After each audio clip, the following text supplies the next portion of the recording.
Las 4 de la madrugada. Fue entonces cuando mi mundo comenzó a desmoronarse, aunque tardaría horas en darme cuenta. Los golpes en mi puerta no eran urgentes, solo 3 toques suaves que podrían haberse confundido con la rama de un árbol golpeando la ventana. Si no hubiera estado despierta de todos modos, mirando el techo donde las sombras del farol bailaban como fantasmas de mejores tiempos. Me puse la bata por encima de los hombros, la misma bata de rizo azul que Tomás me había comprado 15 años atrás, antes de que su corazón se rindiera y me dejara a la deriva navegando sola por este mundo. Mis pies descalzos tocaron la fría tarima mientras me dirigía a la puerta principal, preguntándome quién podría necesitarme a una hora tan intempestiva. La señora Ríos estaba en mi portal, con su pelo plateado alborotado por el sueño y agarrando una Rebeca mal abotonada. A sus 82 años, rara vez salía de su casa después del anochecer, y mucho menos antes del amanecer.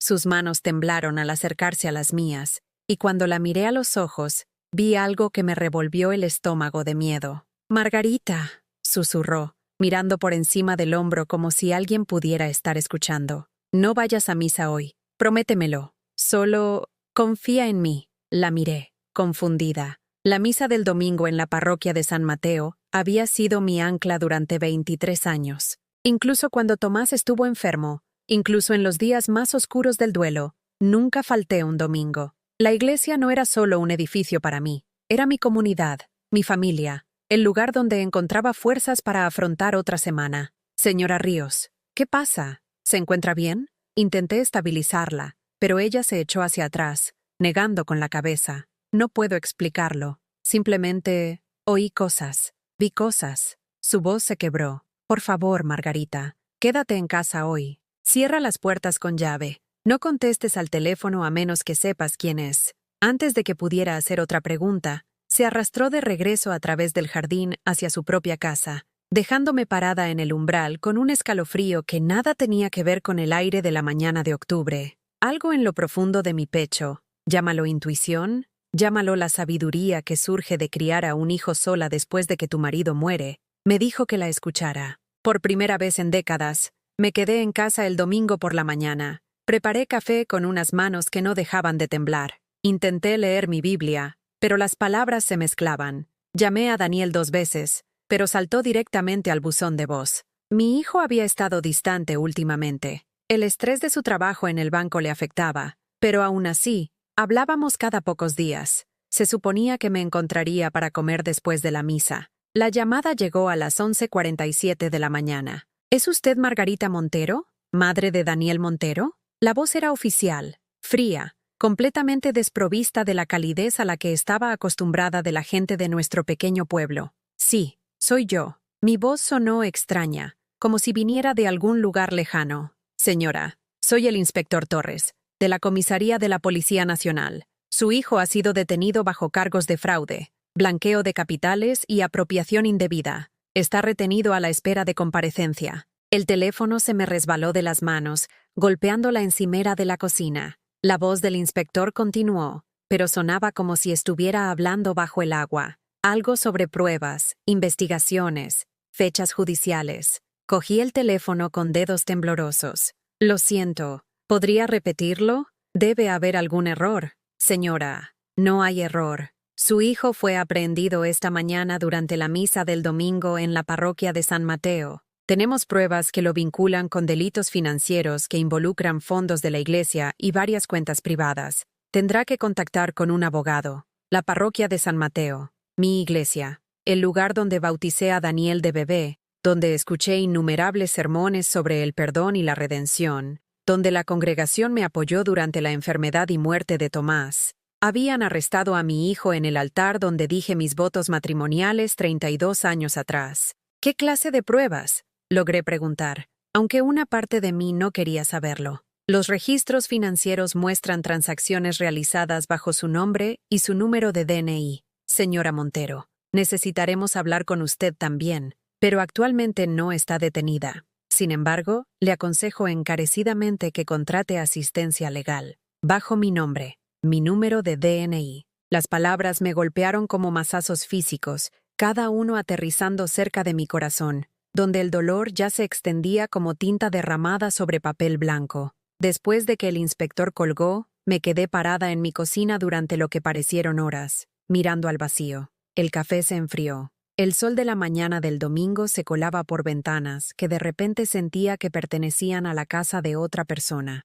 a la vida de otra persona. Mi hijo, mi Daniel, que solía meterse en mi cama durante las tormentas eléctricas, que lloró cuando pisó accidentalmente una araña, que me sostuvo la mano en el funeral de su padre y prometió que siempre cuidaría de mí. Se había convertido de alguna manera en un extraño capaz de usar mi nombre para cometer crímenes. El primer vecino pasó alrededor de las 2. La señora Romero, que me había traído guisos durante meses después de que Tomás murió, que siempre se detenía a charlar cuando me veía trabajando en el jardín, cruzó a la otra acera cuando me vio en el porche, con los ojos fijos al frente como si fuera invisible. Por la noche, 3 amigos más hicieron lo mismo. Personas que conocía desde hacía décadas, personas que se habían sentado en mi salón bebiendo café y compartiendo sus problemas, de repente no podían mirarme a los ojos. El teléfono no paraba de sonar. Cadenas de noticias locales buscando declaraciones, reporteros preguntando sobre los cargos, sobre si yo sabía de las actividades de Daniel, sobre cómo se sentía que mi propio hijo destruyera mi reputación en el mismo lugar donde había encontrado consuelo durante más de 2 décadas. Desconecté el teléfono después de la 7ª llamada. Esa noche, acostada en la cama que había compartido con Tomás durante 21 años y dormido sola durante 11 más, intenté comprender cómo todo lo que había construido, mi lugar en esta comunidad, mi identidad como madre de Daniel, mi posición en la iglesia que había sido mi segundo hogar, se había desmoronado en el lapso de una sola llamada. La vergüenza se sentía como algo vivo dentro de mi pecho, volviéndose más pesada con cada respiración. No solo la vergüenza de lo que Daniel supuestamente había hecho, sino la vergüenza más profunda y personal de no saber, de estar ciega a lo que sea que hubiera llevado a mi hijo a este punto, de tener mi nombre conectado a crímenes que ni siquiera podía comprender completamente todavía. Cerré los ojos e intenté rezar, pero por primera vez en mi vida adulta, las palabras no salían. Mañana tendría que enfrentarme a un mundo que ahora me veía diferente. Mañana tendría que caminar por un pueblo donde la gente susurraba a mis espaldas y cruzaba las calles para evitarme. Mañana tendría que encontrar una manera de respirar en una vida que ya no se sentía mía. Pero esta noche, en la oscuridad de mi dormitorio, donde el lado de la cama de Tomás todavía se sentía vacío después de todos estos años, me permití desmoronarme por completo, sabiendo que de alguna manera tendría que encontrar los pedazos y volver a juntarlos. Porque eso es lo que hacen las madres, incluso cuando el hijo que las convirtió en madres acaba de destrozar su mundo. La mañana del lunes llegó, quisiera yo o no. Apenas había dormido. Cada crujido de la casa me hacía preguntarme si había reporteros al acecho afuera, si los vecinos espiaban a través de sus cortinas, juzgándome por pecados que ni siquiera entendía todavía. Necesitaba comprar una cosa tan simple: leche, pan, las necesidades básicas que mantienen a una persona funcionando cuando todo lo demás se ha desmoronado. Pero entrar en Ultramarino Sara se sintió como entrar en territorio enemigo. Las puertas automáticas se abrieron con su familiar "fush", e inmediatamente lo sentí. El cambio de atmósfera que ocurre cuando la gente de repente tiene algo sobre lo que susurrar. Las conversaciones se detuvieron a mitad de frase. Los ojos que me habían mirado con calidez y familiaridad durante más de 20 años, ahora contenían algo completamente diferente. Sara Martín, cuya familia había sido dueña de la tienda desde antes de que me mudara al pueblo, estaba detrás del mostrador de atención al cliente. Habíamos servido juntas en el comité de planificación parroquial durante 5 años. Me había ayudado a organizar el funeral de Tomás, quedándose hasta tarde para arreglar flores y doblar programas con manos tan gentiles como una oración. «Buenos días, Sara», dije, acercándome a su mostrador con una sonrisa que se sentía como si llevara la cara de otra persona. Ella levantó la vista de su papeleo, y por un momento vi el reconocimiento parpadear en sus rasgos, seguido inmediatamente por algo que me hundió el estómago. No era ira, ni asco, sino algo peor, lástima mezclada con miedo, como si mi presencia pudiera contaminar de alguna manera su propia reputación. «Ah, Margarita», miró nerviosamente a su alrededor, luego bajó la voz. «Me enteré de... Bueno, ya sabes. Lo de Daniel. Sí, ¿qué más podía decir? ¿Que todo era un error? ¿Que mi hijo no podría haber hecho lo que decían? Yo misma ya no estaba segura. Siento mucho por lo que estás pasando, continuó, pero sus palabras sonaron huecas, ensayadas. El tipo de simpatía que ofreces a distancia, con cuidado de no acercarte demasiado a la catástrofe ajena. Si hay algo, quiero decir, espero que todo se solucione. Volvió a su papeleo antes de que pudiera responder, despidiéndome de una manera que se sintió como una bofetada. 20 años de amistad, reducidos a cumplidos incómodos y ojos esquivos. En el pasillo de los cereales, me encontré con Janet Rodríguez, mi ex compañera del grupo de catequesis de adultos. Habíamos pasado innumerables martes por la noche juntas, compartiendo café y debatiendo las escrituras, apoyándonos mutuamente a través de divorcios y muertes, y las luchas ordinarias que llenan la vida de las mujeres. Cuando su hija se quedó embarazada a los 16, yo fui a quien llamó a las 2 de la mañana, llorando y preguntando qué había hecho mal como madre. Ahora estaba congelada junto a los Choco Flakes, con la mano a mitad de camino hacia una caja, como si mi presencia la hubiera convertido en piedra. Janet, dije suavemente, esperando que de alguna manera pudiéramos volver a la fácil camaradería que habíamos compartido durante tantos años. Se giró, y vi su rostro pasar por múltiples emociones: sorpresa, incomodidad, y finalmente, una especie de distancia calculada que nunca le había visto antes. Margarita. La forma en que dijo mi nombre, cuidadosa y medida, me dijo todo lo que necesitaba saber sobre la situación actual de nuestra amistad. No esperaba verte por aquí tan pronto. Pronto, como si debiera estar escondiéndome en algún lugar, avergonzada de mostrar mi cara en público, como si las acusaciones contra Daniel de alguna manera requirieran que me retirara del mundo hasta... ¿Qué?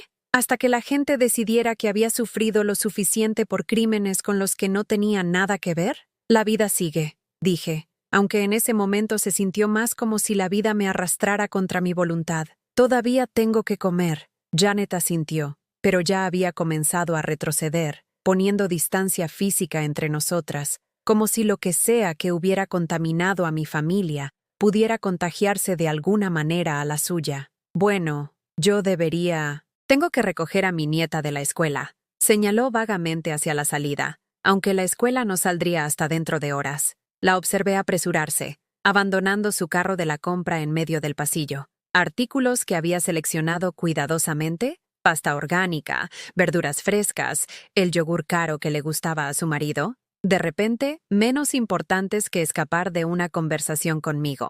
En la línea de caja, me encontré detrás de Dolores Sánchez, sin relación con mi vecina, la señora Ríos, a pesar del apellido similar. Dolores había sido enfermera de Tomás durante sus últimos meses. Me había sostenido la mano mientras firmaba papeles que no quería entender. Había llorado conmigo el día que decidimos suspender los tratamientos que solo prolongaban su sufrimiento. Había estado en su funeral. Había traído comida a mi casa durante semanas después. Me había visitado regularmente durante esos primeros meses terribles de viudez. La había considerado más que una profesional de la salud.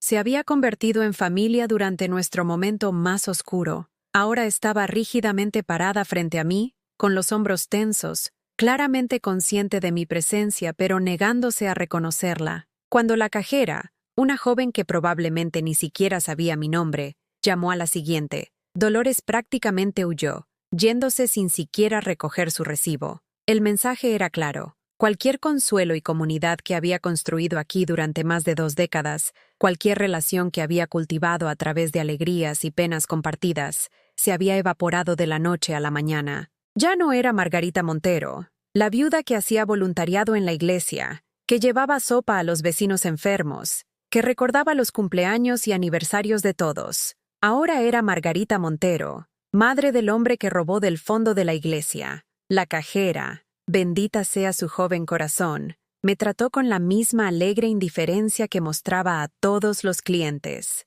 ¿Ha encontrado todo bien hoy?, preguntó, escaneando mis modestas compras. Leche, pan, un pequeño envase de sopa que me alimentaría durante 2 días si tenía cuidado. Sí, gracias. Mi voz salió más pequeña de lo que pretendía, pero mientras me entregaba el cambio, noté que la mujer detrás de mí en la fila se echaba hacia atrás, creando un espacio innecesario entre nosotras. No dramáticamente, no a las claras, sino lo suficiente como para dejar claro que ella tampoco quería tener nada que ver con Margarita Montero y la nube tóxica que ahora rodeaba su nombre. Caminando a casa con mis compras, pasé por el parque donde había llevado a Daniel de niño, donde había aprendido a montar en bicicleta y había jugado en los columpios hasta que su padre lo llamaba para cenar. Un grupo de mujeres estaba sentado en los bancos, viendo jugar a sus propios hijos, su conversación animada hasta que me vieron acercarme. La charla se detuvo abruptamente.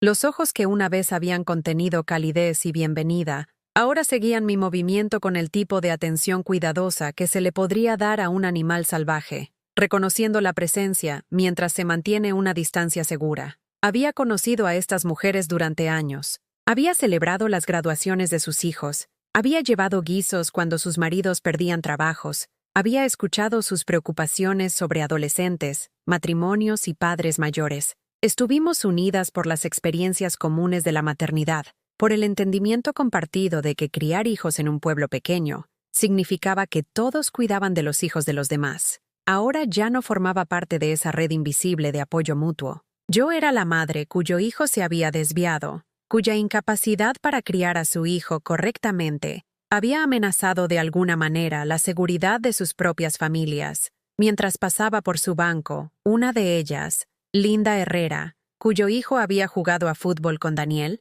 incluso se movió para proteger a su hija de mi vista, como si verme pudiera corromper a la niña. El gesto me golpeó como un impacto físico. Así era como la gente me vería ahora, no como una víctima de los supuestos crímenes de mi hijo, sino como de alguna manera cómplice, de alguna manera responsable por no haber evitado en lo que se había convertido. Cuando llegué a mi casa, la bolsa de papel que contenía mis compras se sentía como si pesara 100 kilos, no por su contenido, sino por lo que el viaje de compras me había mostrado sobre mi nueva realidad. Estaba siendo borrada de la comunidad que había llamado hogar durante más de 20 años. No dramáticamente, no a través de una confrontación abierta o palabras de enojo, sino a través del proceso silencioso y devastador del exilio social. Personas que una vez buscaron mi compañía ahora cruzaban las calles para evitarme. Amigos que habían compartido sus secretos más profundos ahora me trataban como a una extraña que preferían olvidar. Dentro de mi cocina, guardé los pocos artículos que había comprado y me senté a la mesa donde Tomás y yo habíamos compartido miles de comidas, donde Daniel había hecho sus deberes, donde yo había escrito notas de agradecimiento y tarjetas de Navidad y todas las pequeñas correspondencias que me conectaban con las vidas de mis vecinos. El silencio en la casa se sentía diferente ahora, no pacífico, sino abandonado, como la calma que se asienta sobre los lugares donde la gente solía vivir, pero ya no lo hace. Entendí, con la claridad aguda que acompaña a la devastación completa, que esto era solo el comienzo. Mañana traería más ojos esquivos, más conversaciones que se detenían cuando entraba en las habitaciones, más amigos que de repente descubrían asuntos urgentes en otro lugar cada vez que me veían venir. Los lazos que había pasado décadas construyendo, a través de la fe compartida, las luchas comunes, las simples interacciones diarias que tejen a las personas en comunidades, se habían cortado tan limpiamente como si alguien hubiera tomado unas tijeras con los hilos que conectaban mi vida con la de todos los demás. Y la parte más cruel era que todavía los quería a todos. Todavía me preocupaban sus luchas, todavía quería ayudar cuando sufrían, todavía sentía un afecto genuino por personas que ya no podían permitirse sentir lo mismo por mí. Estaba aprendiendo lo que significaba volverse invisible mientras aún respiraba, ver morir relaciones mientras las personas en ellas permanecían vivas y bien, pero ya no estaban dispuestas a incluirme en su definición de quién merecía su tiempo y atención. El despacho del abogado olía a cuero viejo y decepción. Guillermo Gómez había manejado la herencia de Tomás. No había sido más que profesional y amable durante los peores meses de mi vida. Ahora estaba sentado frente a mí con la misma carpeta de Manila que parecía contener todo mi futuro. Su expresión cuidadosamente neutral de una manera que me hacía temblar las manos. «Margarita, seré directo contigo», dijo, ajustándose las gafas. La evidencia contra Daniel es sustancial. Registros bancarios, firmas falsificadas, registros de transacciones que abarcan 8 meses. Y tu nombre. Hizo una pausa, claramente incómodo. Tu nombre y número de DNI aparecen en documentos que nunca firmaste. Miré los papeles que esparció sobre su escritorio como cartas del tarot que predecían un desastre. Números que no significaban nada para mí. Firmas que se parecían a la mía pero se sentían extrañas. Cuentas bancarias que nunca abrí con mi nombre en negrita. No entiendo nada de esto, susurré. ¿Cómo pudo usar mi información sin que yo lo supiera? El robo de identidad dentro de las familias es más común de lo que la gente cree, explicó Guillermo con suavidad. Los hijos a menudo tienen acceso a la información personal de sus padres. Daniel vivió contigo durante 18 años. Te ayudó con el papeleo después de la muerte de Tomás. Habría tenido múltiples oportunidades para memorizar tu DNI, falsificar tu firma. Las palabras me golpearon como golpes físicos. Cada vez que le había pedido a Daniel que me ayudara con las facturas, cada ocasión en que mi artritis dificultaba la escritura, y él se había ofrecido a firmar documentos por mí, cada momento de confianza entre madre e hijo. Todo eso ahora retorcido en evidencia de mi propia ingenuidad.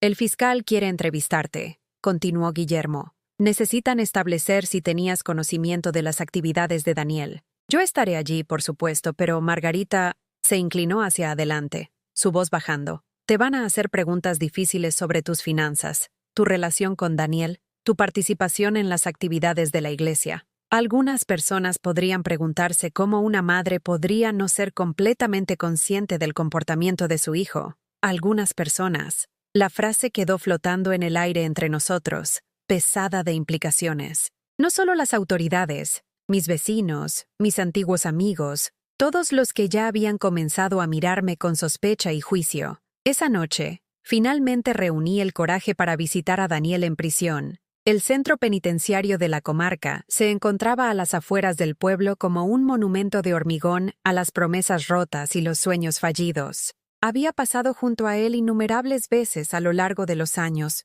nunca imaginando que algún día cruzaría sus puertas como algo más que una ciudadana preocupada votando en medidas presupuestarias. La sala de visitas era exactamente lo que esperarías. Luces fluorescentes duras, sillas de plástico atornilladas al suelo, un grueso cristal que separaba el mundo exterior de las personas que habían perdido su derecho a vivir libremente en él. Todo diseñado para despojar de dignidad, para dejar clara la distancia entre los inocentes y los culpables. Cuando trajeron a Daniel, apenas lo reconocí. Mi hijo, que siempre se había enorgullecido de su apariencia, que usaba camisas planchadas y zapatos pulidos para su trabajo en el banco, ahora vestía un mono naranja que le quedaba holgado en su cuerpo. Su cabello, generalmente perfectamente peinado, sobresalía en ángulos extraños. Pero fueron sus ojos lo que realmente me rompió el corazón, vacíos de una manera que nunca había visto antes, como si algo esencial se hubiera drenado de él.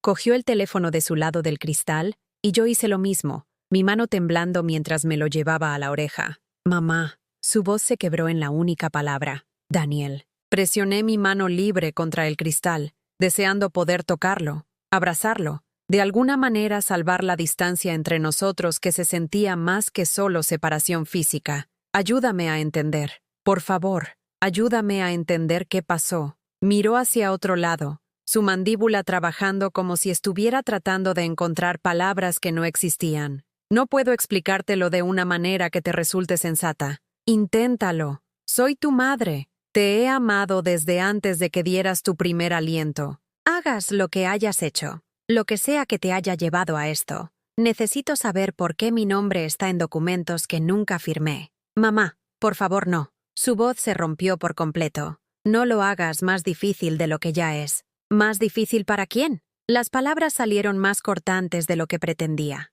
«Daniel, están diciendo que robaste dinero de la iglesia, del fondo que ayuda a las familias cuando pierden sus trabajos, que paga medicinas para personas que no pueden permitírselo. Están diciendo que usaste mi nombre para hacerlo». Se encogió como si lo hubiera abofeteado. «Sé lo que están diciendo. Entonces dime que no es verdad.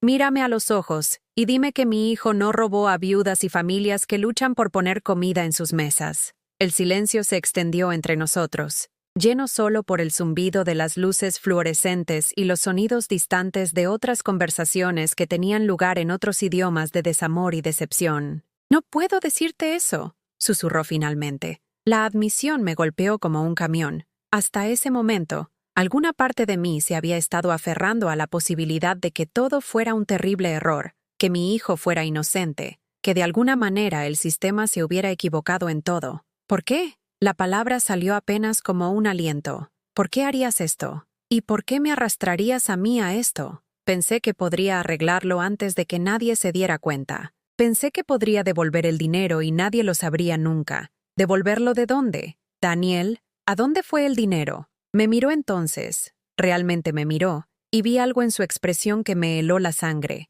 No culpa, ni vergüenza, sino miedo. Miedo crudo, animal, que iba más profundo que la vergüenza o el arrepentimiento. Tampoco puedo decirte eso, mamá. No puedo decirte nada que pueda ayudar porque ayudar solo empeoraría las cosas para ambos. Peor cómo. Daniel, ya lo estoy perdiendo todo. La gente cruza la calle para evitarme. Amigos que tengo desde hace 20 años no me miran a los ojos. La iglesia a la que he asistido toda mi vida adulta se siente como territorio extranjero. ¿Cómo podría ser algo peor que esto? Se puso de pie abruptamente, la silla de plástico raspando contra el suelo. No lo entiendes. Esto no se trata del dinero. Esto no se trata de la iglesia. Esto se trata de... Se detuvo, sacudiendo la cabeza. Tengo que irme. Daniel, espera. Pero ya se estaba yendo, su mono naranja desapareciendo a través de la puerta de metal que separaba el área de visitas de cualquier infierno que lo esperara al otro lado. Conduje a casa aturdida, sus palabras resonando en mi mente. Esto no se trata del dinero. Esto no se trata de la iglesia. ¿De qué otra cosa podría tratarse? La casa se sentía aún más vacía cuando regresé, si tal cosa era posible. Me senté a la mesa de mi cocina con una taza de té que se enfriaba mientras intentaba darle sentido a una conversación que solo había profundizado el misterio que rodeaba las acciones de mi hijo. Esa noche, acostada en la cama y mirando el techo, me encontré pensando en la mujer que había sido hacía apenas una semana. Margarita Montero, miembro respetada de la comunidad, devota de la iglesia, madre orgullosa de un hijo que trabajaba en el banco, y la llamaba todos los domingos después de misa para preguntarle cómo estaba. Esa mujer se sentía como un personaje de un libro que había leído hace mucho tiempo, alguien cuya vida había sido tan simple y directa que apenas podía recordar cómo se sentía habitar su piel. La mujer que era ahora no tenía idea de quién era realmente su hijo, no entendía por qué había destruido la vida de ambos, no concebía cómo navegar en un mundo donde su sola presencia incomodaba a otras personas. El martes por la mañana trajo un golpe en mi puerta que yo había estado temiendo. El padre Ricardo estaba en mi portal, su expresión habitualmente cálida reemplazada por algo más reservado, más cauteloso. Habíamos trabajado juntos en docenas de comités parroquiales. Habíamos compartido café y conversación después de innumerables misas. Habíamos rezado juntos durante la enfermedad de Tomás. Margarita, dijo quitándose el sombrero, espero que no te importe que me pase por aquí. Por supuesto que no. Me hice a un lado para dejarlo pasar, aunque todo en su postura sugería que no era una visita social. Nos sentamos en mi salón, la misma habitación donde había venido a hablar sobre el funeral de Tomás, donde habíamos planeado las funciones de Navidad y las celebraciones de Pascua,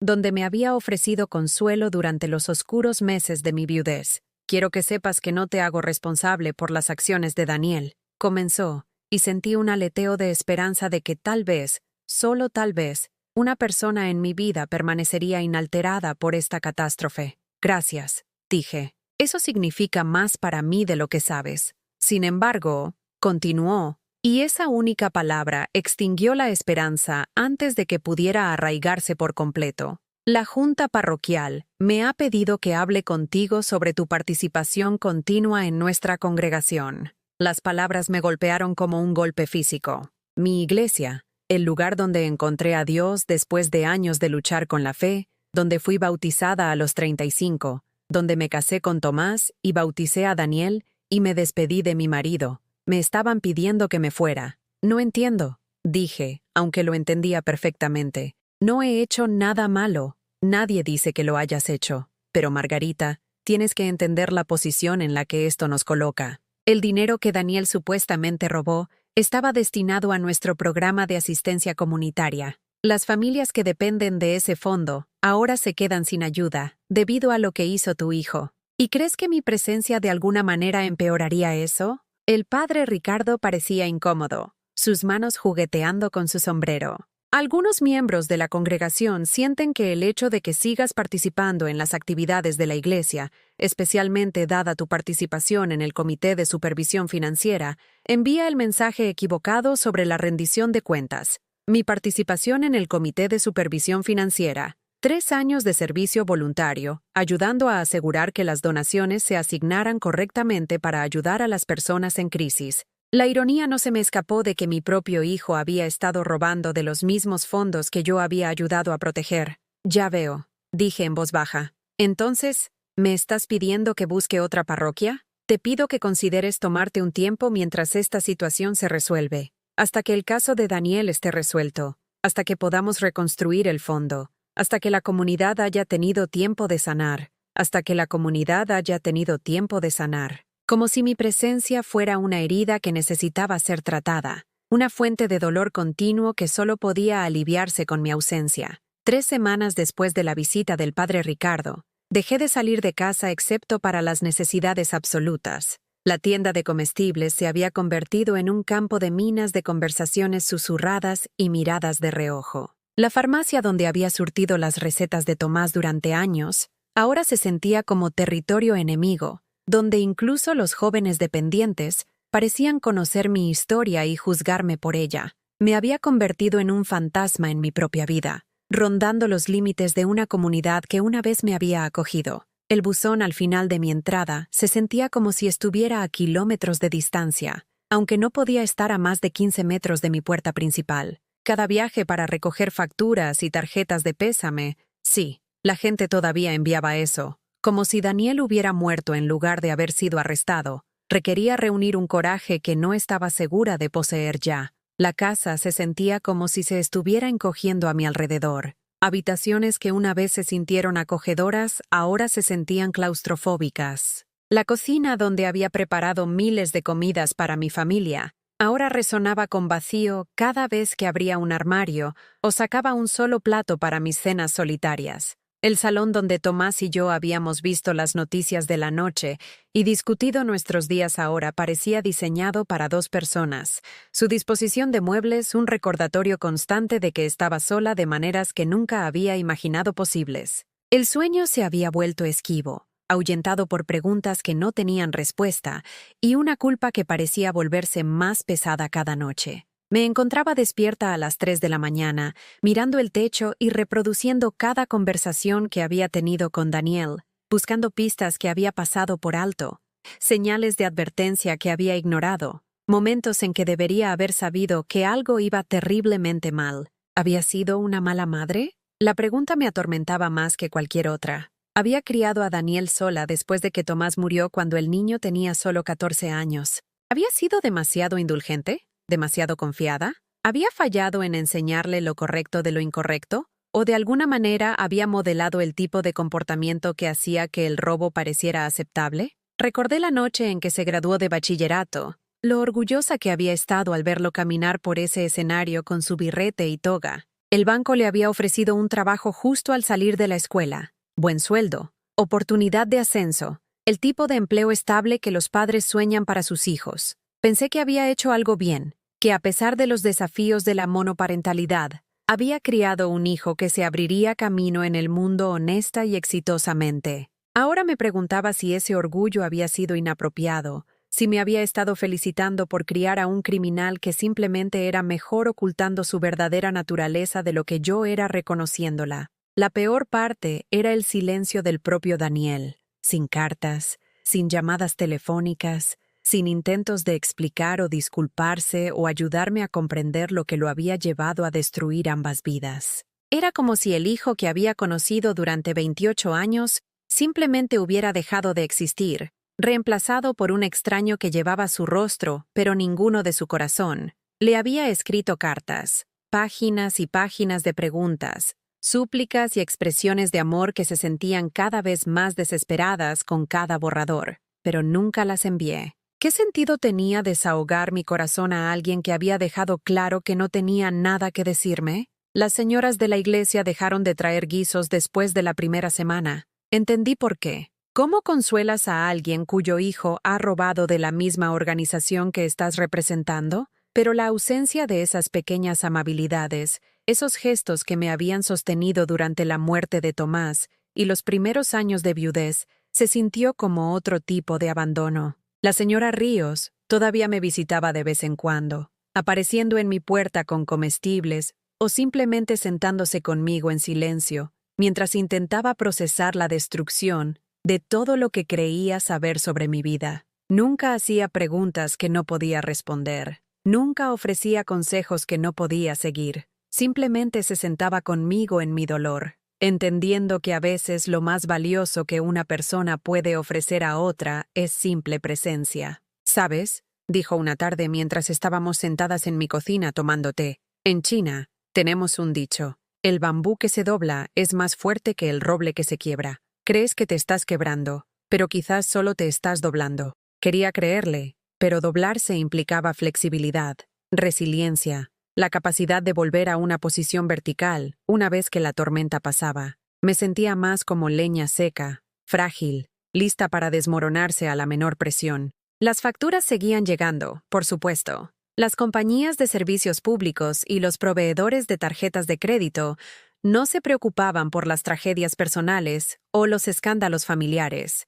Querían sus pagos a tiempo, independientemente de si tu hijo había destruido tu reputación y tu paz mental. Me encontré racionando la electricidad, manteniendo la calefacción lo suficientemente baja como para necesitar jerseys en el interior, calculando si podía pagar tanto la compra como la factura del teléfono en la misma semana. El seguro de vida de Tomás había sido suficiente para pagar la casa, pero los gastos mensuales de mantener la propiedad y los servicios públicos con los ingresos fijos de una viuda siempre habían requerido una presupuestación cuidadosa. Ahora, con los honorarios legales drenando los pocos ahorros que había logrado acumular, incluso lo básico se estaba convirtiendo en lujos que no estaba segura de poder permitirme. Solo las facturas del abogado eran asombrosas. Guillermo Gómez había sido amable con los planes de pago, pero defenderte contra los cargos de ser cómplice de los crímenes de tu propio hijo aparentemente requería tarifas por hora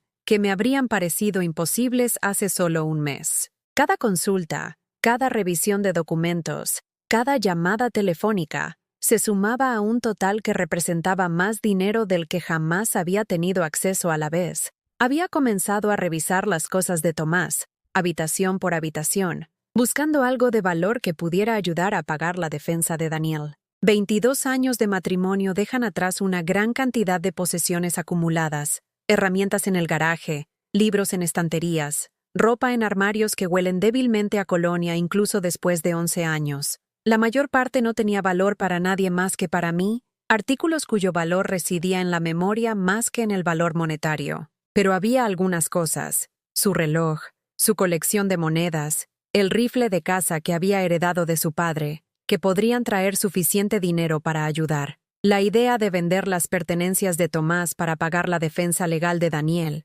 se sintió como otro tipo de traición, otra forma en que las acciones de mi hijo me estaban obligando a sacrificar partes de la vida que había construido con su padre. Fue mientras revisaba el escritorio de Tomás en el dormitorio de invitados que encontré algo que me detuvo en seco. Un sobre de Manila metido entre viejas declaraciones de impuestos y documentos de seguros, marcado con el nombre de Daniel con la cuidadosa letra de Tomás. Dentro, una carta fechada hacía 3 años, poco antes del declive final de Tomás. La letra era temblorosa. El cáncer ya había comenzado a afectar su coordinación, pero las palabras eran lo suficientemente claras. Margarita, comenzaba, si estás leyendo esto, me he ido, y algo ha sucedido con Daniel que esperaba que nunca ocurriera. He sospechado durante meses que nuestro hijo está en problemas, del tipo que va más profundo que los problemas de dinero o el estrés laboral. Ha estado haciendo preguntas sobre tus finanzas, sobre pólizas de seguro, sobre activos de maneras que no se sienten como curiosidad inocente. Mis manos comenzaron a temblar mientras seguía leyendo. He intentado hablar con él, pero se cierra cada vez que menciono algo serio. Hay una desesperación en él que me asusta, Margarita. Creo que se ha involucrado con gente que no aceptará un no por respuesta. No sé los detalles porque no me los dirá, pero sé que nuestro muchacho está por encima de sus posibilidades con algo que podría destruirlo. La carta continuaba durante 2 páginas, detallando las sospechas y miedos de Tomás, sus intentos fallidos de lograr que Daniel se confesara con él, su creciente certeza de que lo que estuviera sucediendo eventualmente saldría a la luz de maneras que lastimarían a todos los involucrados. Te dejo esto porque si algo sucede después de que me haya ido, necesitas saber que Daniel no está actuando completamente por su propia voluntad. Creo que está siendo coaccionado, chantajeado o amenazado para que haga cosas que nunca habría elegido por sí mismo. Nuestro hijo siempre ha sido débil a la hora de resistir la presión, pero no es malvado. Hagas lo que haga, cualesquiera que sean sus elecciones. Recuerda que el niño que te sostuvo la mano durante las tormentas eléctricas y lloró cuando pisó accidentalmente una araña, todavía está ahí dentro, en alguna parte. La carta terminaba con instrucciones de buscar información adicional oculta en su copia de la Biblia que había guardado junto a su cama durante su enfermedad. La misma Biblia que había estado evitando desde su muerte, porque era demasiado doloroso tocarla, demasiado llena de recuerdos de sus últimos meses cuando recurrió a las Escrituras en busca de consuelo que yo no podía proporcionarle. Dejé la carta con manos que no dejaban de temblar, mi mente tambaleándose por las implicaciones. Tomás lo había sabido. Había sospechado que algo andaba mal años antes del arresto de Daniel. Había intentado advertirme desde más allá de la tumba sobre peligros que yo había sido demasiado ingenua o demasiado confiada para reconocer. Pero lo que es más importante, él había creído que Daniel estaba siendo obligado a actuar en lugar de elegirlas libremente. El hombre que había conocido a nuestro hijo mejor que nadie, que lo había criado durante sus años de formación con la clase de paciente sabiduría que siempre había admirado, había mirado la situación y había visto coacción en lugar de simple avaricia. Por primera vez en semanas, sentí algo más que desesperación, no esperanza exactamente. Todavía no estaba lista para eso, sino algo más pequeño y más tentativo, posibilidad. La posibilidad de que hubiera más en esta historia de lo que había podido ver, más en las acciones de mi hijo, que simple traición y avaricia. Caminé hacia el dormitorio donde Tomás había pasado sus últimos meses, donde le había leído libros que ya no podía sostener, y le había ayudado a tomar medicamentos que prometían consuelo, si no cura. La Biblia yacía en su mesita de noche exactamente donde la había dejado el día que murió, cubierta por una fina capa de polvo que hablaba de mi incapacidad para enfrentar los recordatorios de su sufrimiento. Con manos que apenas sentía mías, tomé el desgastado volumen de cuero y comencé a buscar lo que Tomás había escondido allí, cualquier regalo final que hubiera dejado para ayudarme a entender al hijo, cuyas acciones habían destrozado ambas vidas. No tenía idea de lo que encontraría, pero por primera vez desde esa llamada telefónica de la madrugada del inspector, sentí que todavía podría haber piezas del rompecabezas que no había visto todavía, y tal vez, solo tal vez, esas piezas me ayudarían a entender no solo lo que Daniel había hecho, sino por qué. Las respuestas estaban allí, esperando en las páginas de un libro que había estado demasiado desconsolada para abrir. Todo lo que tenía que hacer era encontrar el coraje para mirar. La Biblia se abrió como si me hubiera estado esperando todos estos años. Tomás había marcado ciertos pasajes con un rotulador amarillo, versículos sobre justicia y protección, y defender a aquellos que no podían defenderse solos. Pero no fue la escritura resaltada lo que me cortó la respiración, fue lo que se cayó de entre las páginas de los Salmos, una fotografía, doblada por la mitad y desgastada por el manejo. La desdoblé con cuidado, y mi mundo se inclinó de nuevo, pero esta vez hacia algo que podría haber sido comprensión en lugar de confusión. La imagen mostraba a Daniel parado fuera de un edificio que no reconocía, pero no estaba solo. 3 hombres lo rodeaban, e incluso en la fotografía granulada, su lenguaje corporal era inconfundiblemente amenazante. Uno tenía la mano en el hombro de Daniel de una manera que parecía más una restricción que una amistad. Otro estaba lo suficientemente cerca como para que el rostro de Daniel mostrara clara incomodidad, incluso miedo. En la parte posterior, con la letra temblorosa de Tomás, 15 de marzo de 2019. Daniel reunido con asociados de Vicente Carvajal. Operación de prestamista confirmado. Vicente Carvajal. Incluso yo conocía ese nombre. Todos en nuestra comarca habían escuchado susurros sobre la familia Carvajal, sobre su participación en negocios que operaban en las sombras del comercio legítimo. Pero nunca imaginé que mi hijo pudiera tener alguna conexión con gente así. Seguí buscando a través de la Biblia con dedos temblorosos, encontrando más fotografías escondidas entre las páginas. Daniel saliendo de un edificio de oficinas en el centro, que ahora reconocí como la dirección de varios negocios que habían sido investigados por la policía a lo largo de los años. Daniel, subiendo a un coche con matrículas que Tomás había anotado en un pequeño trozo de papel. El rostro de Daniel en cada imagen mostraba la misma expresión, miedo apenas disimulado bajo una máscara de cumplimiento forzado. Entre las páginas de Proverbios, encontré una memoria USB pegada a la encuadernación. Tomás siempre se había sentido más cómodo con la tecnología que yo, pero me había enseñado lo suficiente sobre ordenadores como para saber que las memorias USB contenían archivos, información, evidencia. Mi portátil era viejo, una máquina que Daniel me había ayudado a comprar cuando finalmente admití que el correo electrónico y la banca en línea eran necesidades en lugar de lujos para una mujer que vivía sola. Tardó varios minutos en arrancar, y mis manos temblaban mientras insertaba el dispositivo y esperaba a que descubriera lo que Tomás había conservado para mí. La carpeta contenía docenas de documentos, extractos bancarios que no eran nuestros, que mostraban transacciones por cantidades que hacían que mi modesta cuenta de ahorros pareciera calderilla,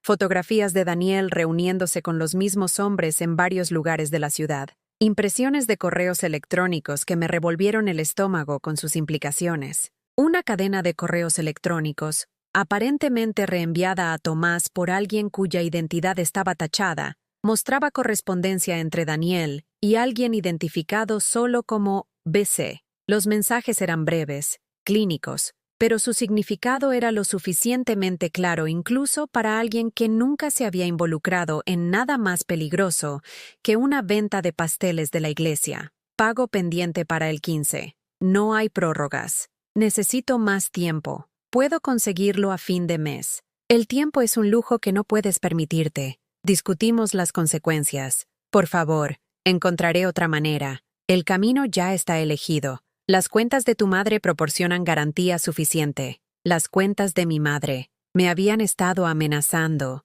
usándome como palanca contra mi hijo, obligándolo a elegir entre protegerme a mí y cometer crímenes que destrozarían ambas vidas. Desplacé el scroll por más correos electrónicos, reconstruyendo una historia que me rompía el corazón por razones completamente diferentes a las que lo había estado rompiendo durante el último mes. Daniel no se había propuesto robar de la iglesia, o falsificar mi firma, o destruir la reputación de nuestra familia. Había sido atrapado por personas que entendían exactamente cómo manipular el amor de un hijo por su madre. El cronograma se hizo más claro a medida que leía. Hace 3 años, poco después de que Daniel comenzara a trabajar en el banco, había pedido dinero prestado a las personas equivocadas, no para drogas, juegos de azar o alguno de los vicios que podrían haber explicado sus decisiones desesperadas, sino para pagar tratamientos experimentales contra el cáncer que el seguro no cubriría. Tratamientos para Tomás. Durante esos últimos meses en los que estábamos dispuestos a intentar cualquier cosa para comprarle más tiempo. Las facturas médicas legítimas habían sido asombrosas, pero las habíamos gestionado a través de planes de pago y el agotamiento gradual de nuestros ahorros. Lo que no había sabido era que Daniel había buscado financiación adicional de fuentes que operaban fuera del sistema financiero convencional, personas que no aceptaban un «no puedo pagar» como respuesta final. Para cuando Tomás murió, Daniel le debía a la organización de Vicente Carvajal más de 60,000 euros. Dinero que le había comprado a mi marido 4 meses extra de vida, tratamientos que nos habían dado más tiempo juntos a pesar de que no habían podido salvarlo. Dinero que había venido con tasas de interés y métodos de cobro que ningún prestamista legítimo emplearía jamás. La memoria USB contenía grabaciones también, conversaciones telefónicas que Tomás aparentemente había logrado capturar entre Daniel y sus acreedores. Su voz, rogando por más tiempo, prometiendo encontrar formas de pagar que no implicaran actividad criminal. Sus voces, tranquilas y objetivas mientras explicaban exactamente lo que le sucedería a su madre si la deuda no se saldaba de acuerdo con sus términos. Los bancos tienen sistemas de seguridad, señor Montero, pero las casas no. Las mujeres mayores que viven solas son vulnerables de maneras que los jóvenes como usted deberían considerar cuidadosamente. La voz de mi hijo en la grabación, rota y desesperada. Ella nunca ha lastimado a nadie en su vida. Esto es entre usted y yo. No, hijo. Esto comenzó a ser sobre ella en el momento en que decidiste que su firma valía 60.000 euros en documentos de préstamo falsificados. Ahora trabajas para nosotros hasta que la deuda esté saldada. Más intereses, más el costo de nuestra paciencia. Tuve que detener la grabación, mis manos temblando demasiado para controlar el ratón. Daniel no había estado robando por avaricia, derecho o fallo moral. Había estado protegiéndome de personas que no habrían dudado en dañar a una viuda mayor para cobrar una deuda que su hijo no podía pagar. El fondo de la iglesia no había sido su primera opción. Me di cuenta mientras seguía leyendo. Los correos electrónicos mostraban meses en los que intentó encontrar otras soluciones, préstamos legítimos, segundos trabajos, incluso intentando vender su coche y muebles. Pero la organización de Vicente Carvajal tenía requisitos específicos sobre cómo se saldarían sus deudas, y esos requisitos implicaban que Daniel usara su posición en el banco para mover dinero de maneras que no se detectarían de inmediato. Habían estudiado su situación cuidadosamente, identificado su acceso a las cuentas de la iglesia a través de su trabajo en los comités de supervisión financiera, reconocido que la reputación de su madre en la comunidad proporcionaría una cobertura perfecta para transacciones que de otro modo podrían despertar sospechas. Habían convertido el amor de Daniel por mí y su posición de confianza en nuestra comunidad en armas contra él. El documento final en el dispositivo era una carta de Tomás para mí, escrita en esas últimas semanas cuando se había debilitado demasiado para hablar durante largos periodos, pero su mente se mantenía lúcida. Margarita, para cuando leas esto, me habré ido, y Daniel estará enfrentando las consecuencias de las elecciones que tomó por amor en lugar de egoísmo. Sé esto porque lo confronté sobre las fotografías, sobre mis sospechas, sobre el miedo que vi en sus ojos cada vez que alguien llamaba a casa e insistía en contestar él primero. Se derrumbó y me lo contó todo, sobre el dinero que pidió prestado para pagar tratamientos que podrían salvar mi vida, sobre la gente que amenazaba con hacerte daño si no encontraba formas de pagarles con intereses que se acumulaban más rápido de lo que podía ganar dinero honesto, sobre las noches sin dormir que pasó tratando de encontrar soluciones que no destruyeran ninguna de nuestras vidas. Le dije que fuera a la policía, que te dijera la verdad, que encontrara formas legales de tratar con personas que operan fuera de la ley, pero estaba convencido de que involucrar a las autoridades solo te pondría en más peligro, que personas como la organización Carvajal tenían formas de llegar a lugares donde se suponía que la ley debía brindar protección. Quiero que sepas que nuestro hijo cometió crímenes, pero los cometió como actos de amor en lugar de traición. Eligió sacrificar su propia libertad y reputación en lugar de permitir que extraños dañaran a la madre que lo crió con nada más que amabilidad e integridad.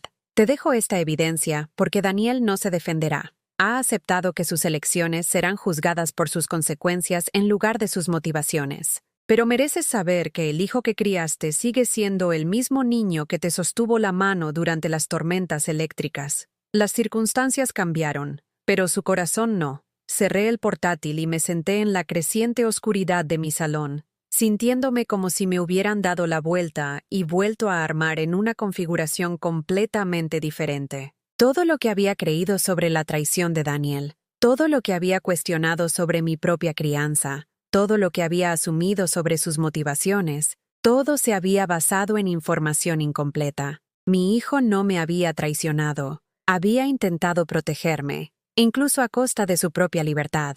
Los crímenes que había cometido eran reales, pero habían sido cometidos bajo coacción por alguien que intentaba salvar a su madre de personas que no habrían mostrado misericordia a una anciana, cuyo único crimen era criar a un hijo que la amaba lo suficiente como para pedir dinero prestado para tratamientos médicos. Por primera vez desde que comenzó esta pesadilla, sentí algo más que vergüenza y confusión. Sentí rabia, no hacia Daniel, sino hacia las personas que lo habían puesto en una posición imposible, que habían usado su amor por mí como herramienta para obligarlo a realizar actividades criminales. Pero más que rabia, sentí claridad. Finalmente entendí por qué Daniel se había negado a explicar sus acciones, por qué parecía más resignado que culpable durante nuestra visita a la cárcel, por qué había insistido en que decirme la verdad solo empeoraría las cosas. Había estado tratando de protegerme incluso desde su celda, manteniéndome ignorante del alcance con el que mi seguridad había sido utilizada como arma contra él. Las preguntas que me habían estado torturando durante semanas, de repente tenían respuestas. Daniel no había elegido el crimen sobre la honestidad, había elegido mi seguridad sobre su propia libertad. No había traicionado mi confianza, la había honrado de la única manera que había visto disponible para él bajo circunstancias imposibles. Yo no era la madre de un criminal impulsado por la avaricia o el fallo moral. Yo era la madre de un hijo que había sacrificado todo para mantenerme a salvo de personas que traficaban con amenazas y violencia, y el tipo de miedo que transformaba a los hombres buenos en criminales. El conocimiento no hacía desaparecer sus crímenes, no lo absolvía de responsabilidad por el dinero que se había tomado de personas que lo necesitaban, pero cambiaba todo sobre por qué se habían cometido esos crímenes, y lo que significaban sobre la clase de hombre que Daniel era en realidad. Ya no era dolor lo que sentía, sentada allí en mi salón a oscuras con la evidencia de Tomás extendida sobre mi regazo. Era decisión. Por primera vez en un mes, supe exactamente lo que tenía que hacer a continuación. Mi hijo me había protegido al guardar silencio. Ahora era mi turno de protegerlo al decir la verdad.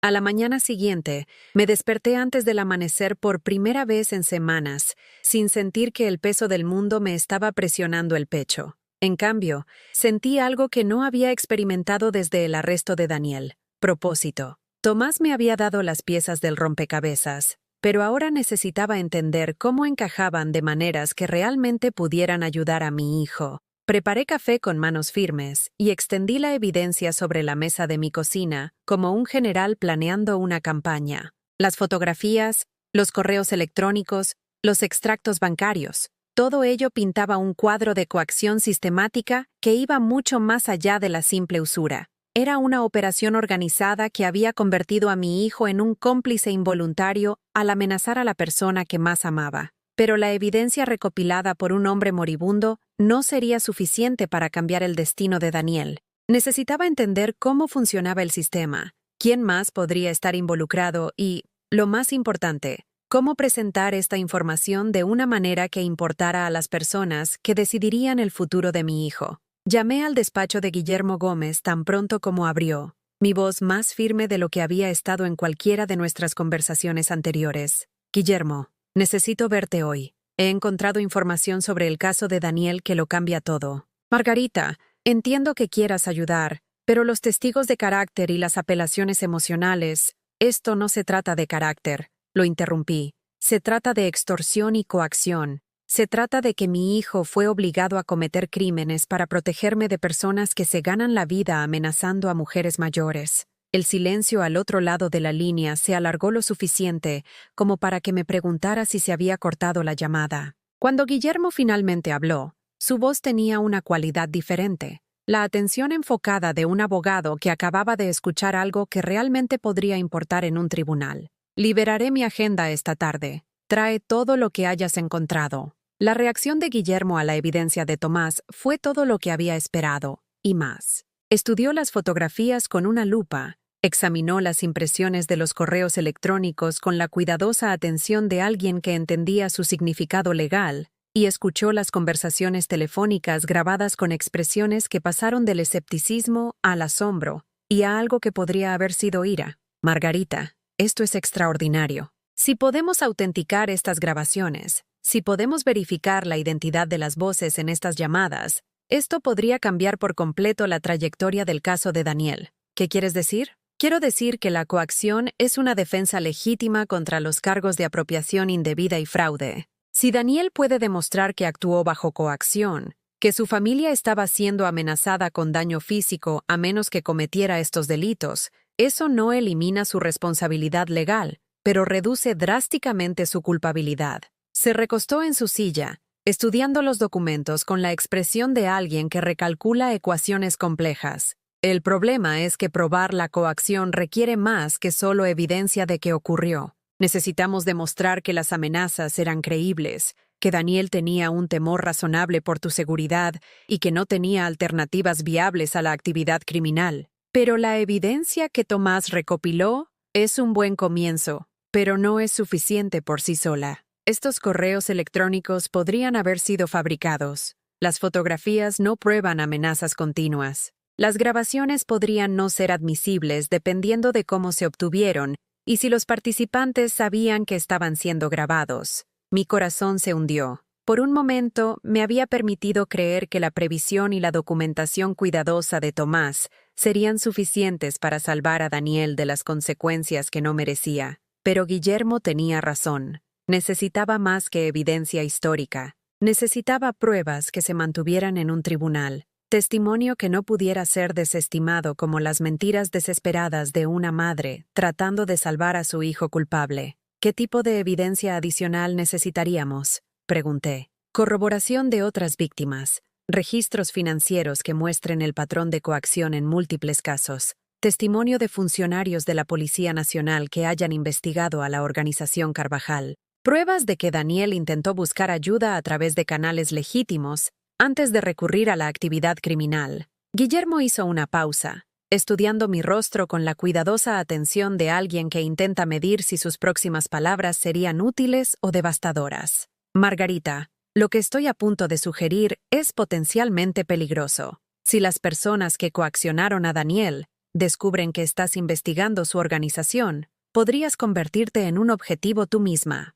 Pero si estás dispuesta a asumir ciertos riesgos, podría haber formas de recopilar la evidencia adicional que necesitamos. ¿Qué tipo de riesgos? El tipo que involucra a una viuda de 68 años que se hace visible deliberadamente ante personas que ya han demostrado su disposición a amenazar a mujeres mayores para lograr sus objetivos. Pensé en Daniel sentado en su celda, aceptando la responsabilidad por crímenes que cometió bajo coacción, en lugar de revelar la verdad que podría ponerme en peligro. Pensé en el fondo de la iglesia que todavía necesitaba ser reabastecido, en las familias que estaban sufriendo porque el dinero destinado a ayudarlos había sido robado por mi hijo. Pensé en la comunidad que me había dado la espalda basándose en información incompleta sobre las circunstancias de mi familia. Dime qué tengo que hacer. El plan de Guillermo era simple y aterrador a la vez. Si la organización Carvajal todavía estaba operando, si todavía estaban utilizando los mismos métodos para coaccionar a otros empleados de banca para que realizaran actividades criminales, entonces estarían atentos a oportunidades para expandir sus operaciones. Una viuda con una considerable cantidad de dinero de seguro de vida y un hijo enfrentando cargos graves podría parecer un objetivo ideal para su particular marca de explotación financiera. Necesitamos hacerte visible, explicó Guillermo. Necesitamos hacer saber a ciertas personas que eres vulnerable, que tienes acceso a dinero y que estás lo suficientemente desesperada como para considerar soluciones no convencionales a tus problemas. ¿Quieres que me ponga una diana en la espalda? Quiero que te pongas una diana en la espalda mientras llevas un micrófono oculto y te coordinas con agentes de la ley que estarán lo suficientemente cerca como para intervenir si las cosas salen mal.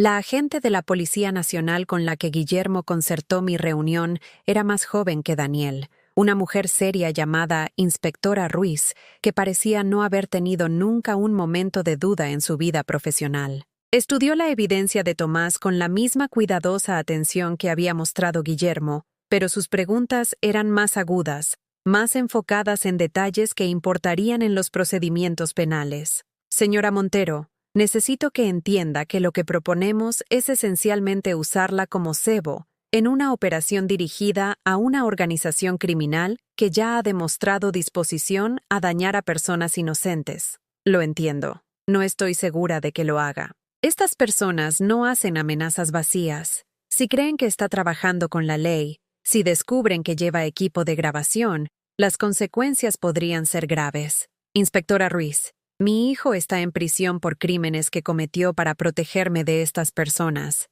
Sacrificó su libertad en lugar de dejar que me lastimaran. Lo menos que puedo hacer es asumir algunos riesgos para demostrar que su sacrificio no fue necesario. Me estudió con el tipo de evaluación intensa que me hacía sentir que estaba midiendo mi coraje contra los peligros que proponíamos enfrentar juntas. De acuerdo, pero lo haremos a mi manera, con mi equipo y con respaldo posicionado donde puedan responder en segundos si algo sale mal. El plan que describió estaba diseñado para apelar a la aparente preferencia de la organización Carvajal por explotar las relaciones familiares y la desesperación financiera. Me haría visible en lugares a donde la gente en apuros financieros típicamente acudía en busca de ayuda: agencias de microcréditos, casas de empeño, los tipos de negocios que atraían a clientes con pocas opciones convencionales. Haría saber que los honorarios legales de mi hijo estaban agotando mis recursos, que estaba buscando formas de conseguir dinero rápidamente, que era el tipo de mujer mayor desesperada que podría estar dispuesta a saltarse las reglas si el precio era justo. El objetivo es hacer contacto con operativos de nivel medio que podrían estar dispuestos a discutir su modelo de negocio si piensan que usted es una recluta o víctima potencial, explicó la inspectora Ruiz. No esperamos que confiesen delitos en la primera conversación, pero podríamos recopilar evidencias sobre sus operaciones actuales, que corrobore lo que su marido documentó sobre la situación de Daniel. 3 días después, me encontré entrando en una agencia de microcréditos en una parte del pueblo que nunca antes había tenido motivos para visitar, llevando un micrófono oculto que se sentía como si estuviera transmitiendo los latidos de mi corazón a cualquiera dentro de 100 metros. La inspectora Ruiz me había entrenado sobre cómo parecer desesperada sin exagerar, cómo hacer preguntas que alentarían a la gente a revelar información sin que sospecharan de mis motivos.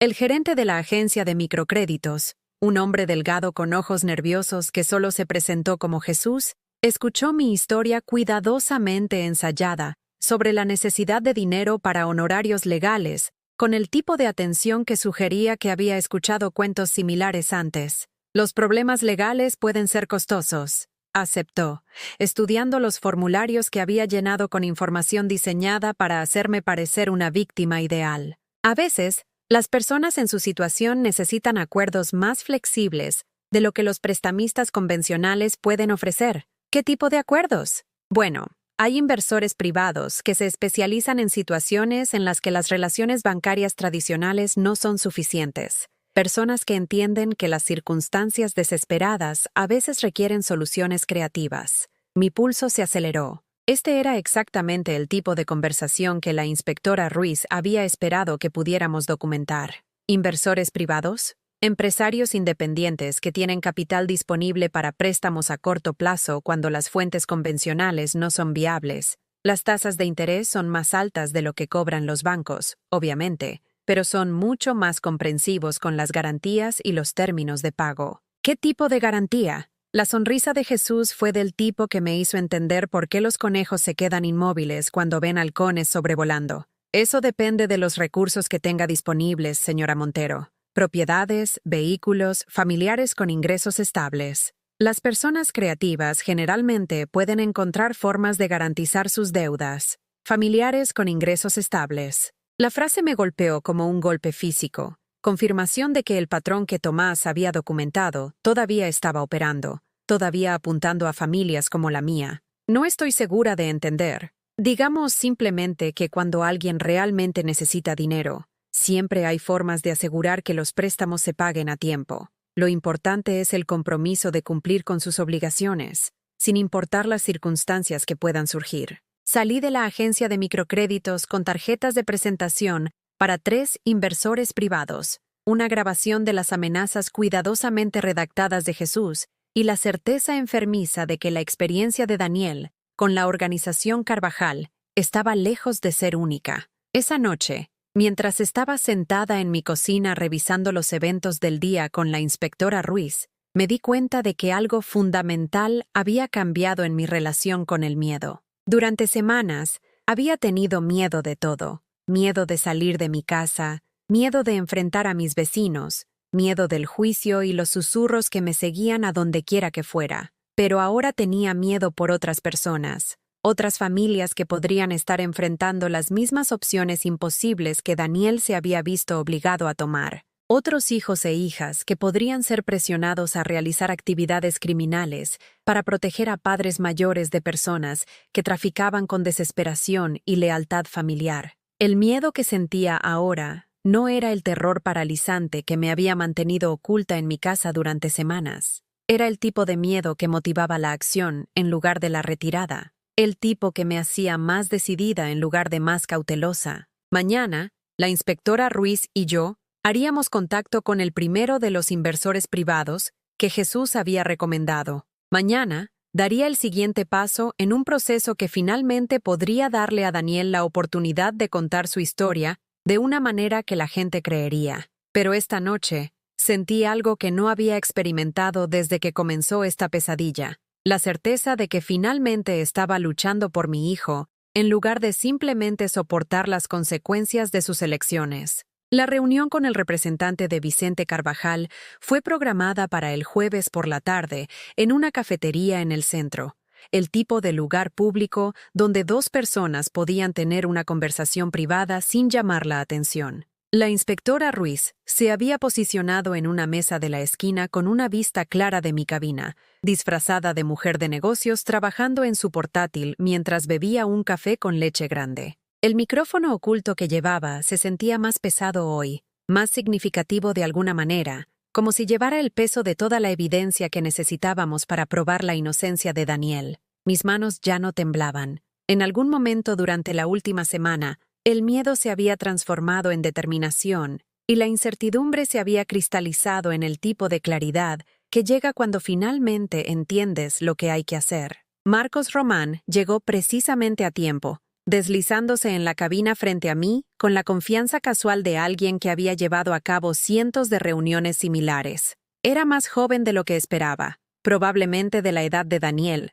vestido con un traje caro que sugería que su particular línea de trabajo era rentable. Su sonrisa era lo suficientemente cálida como para parecer genuina hasta que miraba sus ojos, que permanecían calculadores y fríos, incluso cuando su boca se curvaba hacia arriba. «Señora Montero», dijo, extendiendo su mano sobre la mesa. «Jesús me dice que está buscando soluciones financieras para algunos problemas apremiantes». Así es. Mantuve mi voz firme, recordando el entrenamiento de la inspectora Ruiz sobre cómo parecer desesperada sin levantar sospechas. La situación legal de mi hijo se ha vuelto bastante costosa, y los prestamistas convencionales no están interesados en ayudar a alguien con mi perfil financiero. Los problemas legales pueden ser un desafío, aceptó Marcos, revolviendo azúcar en su café con deliberada lentitud, especialmente cuando involucran a miembros de la familia cuyas malas elecciones crean consecuencias para todos a su alrededor.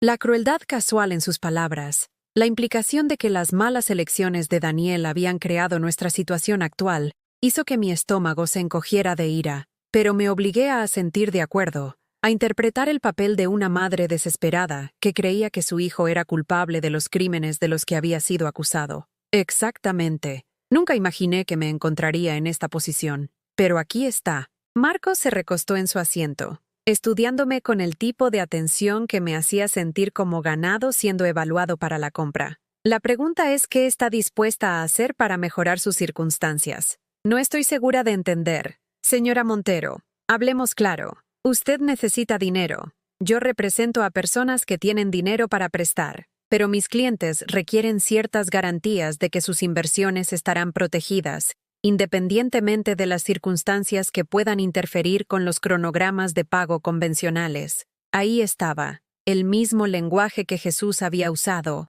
la misma amenaza cuidadosamente redactada que dejaba espacio para la negación plausible, mientras hacía que el mensaje subyacente fuera perfectamente claro. ¿Qué tipo de garantías? Marcos sonrió, y esta vez la expresión llegó a sus ojos de una manera que me hizo entender por qué Daniel había estado tan aterrorizado de estas personas. Bueno, por ejemplo, su hijo trabajó en el Banco del Centro antes de sus desafortunados problemas legales. Ingresos estables, acceso a varios sistemas financieros, el tipo de recursos que podrían asegurar el pago del préstamo incluso si las circunstancias personales se volvieran difíciles. Mi corazón martilleó contra mis costillas, pero me obligué a mantener el contacto visual. Mi hijo está en prisión. No puede ayudar con nada en este momento. Por supuesto que no. Pero la cárcel es temporal, señora Montero. Hombres como su hijo, educados, capacitados, motivados por la lealtad familiar,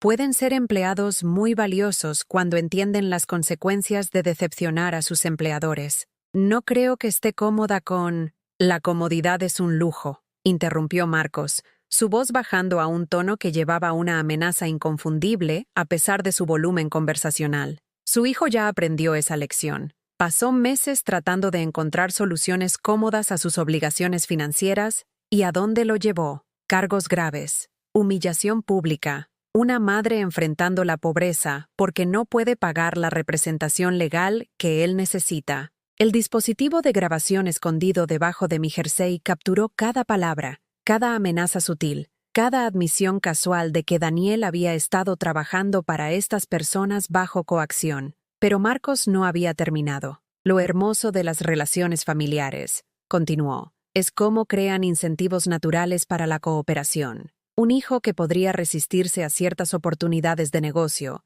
se vuelve mucho más flexible cuando la seguridad de su madre depende de su voluntad de ser útil. ¿Me está amenazando? Marcos pareció genuinamente sorprendido por la pregunta, como si la idea de que sus palabras pudieran interpretarse como amenazantes nunca se le hubiera ocurrido. Señora Montero, le estoy ofreciendo un préstamo. Los términos requieren garantía, al igual que cualquier transacción comercial. La futura cooperación de su hijo representa parte de esa garantía, al igual que su casa, su coche y su seguridad personal representan otras partes. Tu seguridad personal. Lo había dicho tan casualmente, con el mismo tono que podría usar para discutir tasas de interés o cronogramas de pago. Así era como operaban, no a través de amenazas dramáticas o intimidación obvia, sino a través del tipo de discusión objetiva de la violencia que hacía que la resistencia pareciera inútil y el cumplimiento pareciera razonable. ¿Qué pasa si digo que no? ¿Qué pasa si decido que no me interesa su préstamo? Marcos bebió un sorbo de su café, considerando la pregunta con el aire de alguien que complace la curiosidad hipotética de un niño. Bueno, entonces usted continuaría luchando por pagar las facturas legales de su hijo, ¿no es así? Y Daniel continuaría sentado en la cárcel, probablemente eventualmente declarándose culpable de cargos que podrían enviarlo lejos por años. Una pena, de verdad. Un joven con tanto potencial, destruido porque su madre estaba demasiado orgullosa para aceptar ayuda cuando se la ofrecieron. La implicación era clara. Rechaza su ayuda, y Daniel enfrentaría las consecuencias completas de los cargos que podrían reducirse o eliminarse si yo aceptaba ponerlo a disposición para futuras actividades criminales. ¿Y si digo que sí? Entonces haríamos arreglos para que reciba los fondos que necesita de inmediato. La representación legal de Daniel mejoraría drásticamente, y cuando sea liberado, simplemente reanudaría el tipo de trabajo que estaba haciendo antes de su arresto,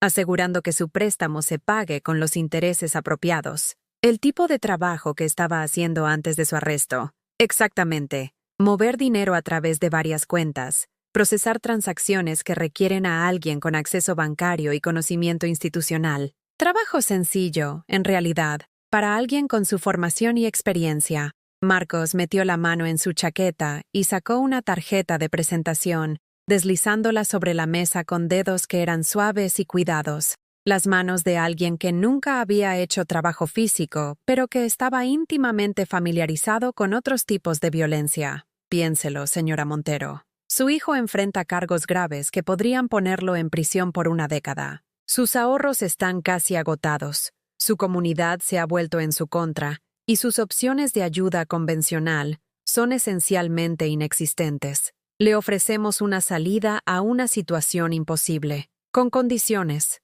Todo tiene condiciones. La pregunta es si prefiere condiciones con las que pueda vivir o circunstancias que destruirán lo que queda de su familia. Tomé la tarjeta de presentación con manos que apenas temblaban, entendiendo que este momento representaba la culminación de todo lo que la inspectora Ruiz y yo habíamos estado trabajando. Teníamos grabaciones de amenazas explícitas, descripciones detalladas de operaciones criminales y clara evidencia de que Daniel había sido coaccionado a la actividad ilegal para protegerme de exactamente este tipo de intimidación. Necesitaré algo de tiempo para pensarlo, por supuesto. Pero, ¿señora Montero? Marcos se inclinó hacia adelante, su voz bajando a un susurro que el equipo de grabación apenas capturaría. No se tome demasiado tiempo.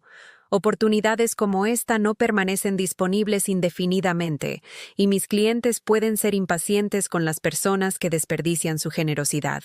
Después de que se fue, me senté en la cabina durante otros 10 minutos, mis manos alrededor de una taza de café que se había enfriado hace mucho tiempo. La inspectora Ruiz permaneció en su mesa de la esquina, escribiendo en su portátil como si nada significativo acabara de ocurrir, pero pude ver la tensión en sus hombros que sugería que había escuchado lo suficiente a través de su auricular para comprender la magnitud de lo que acabábamos de lograr. Esa noche, en el despacho de la inspectora Ruiz, escuchamos la grabación 3 veces. Cada reproducción reveló nuevas capas de incriminación, evidencia adicional de que la organización Carvajal operaba exactamente como la documentación de Tomás había sugerido, identificando familias vulnerables y usando el amor como arma para forzar a gente buena a la actividad criminal. Esto es extraordinario, señora Montero, dijo la inspectora Ruiz, rebobinando la grabación a la discusión casual de Marcos sobre la futura cooperación de Daniel.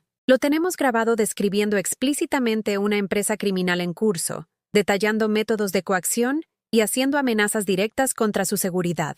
¿Qué pasa ahora? Ahora arrestamos a Marcos Román y usamos su cooperación para construir casos contra toda la organización. La evidencia que usted ha reunido, combinada con lo que su marido documentó, debería ser más que suficiente para demostrar que Daniel actuó bajo coacción. ¿Será suficiente para que retiren los cargos? La inspectora Ruiz hizo una pausa, eligiendo sus palabras con cuidado. Debería ser suficiente para que se reduzcan significativamente. Daniel todavía cometió delitos, señora Montero. Todavía robó dinero de personas que lo necesitaban. Pero la coacción es un factor atenuante poderoso, especialmente cuando las amenazas involucraban a miembros de la familia, y podemos probar que intentó encontrar alternativas legales antes de recurrir a la actividad criminal. 3 días después, la Policía Nacional asaltó 4 negocios asociados con la organización Carvajal, incluida la agencia de microcréditos,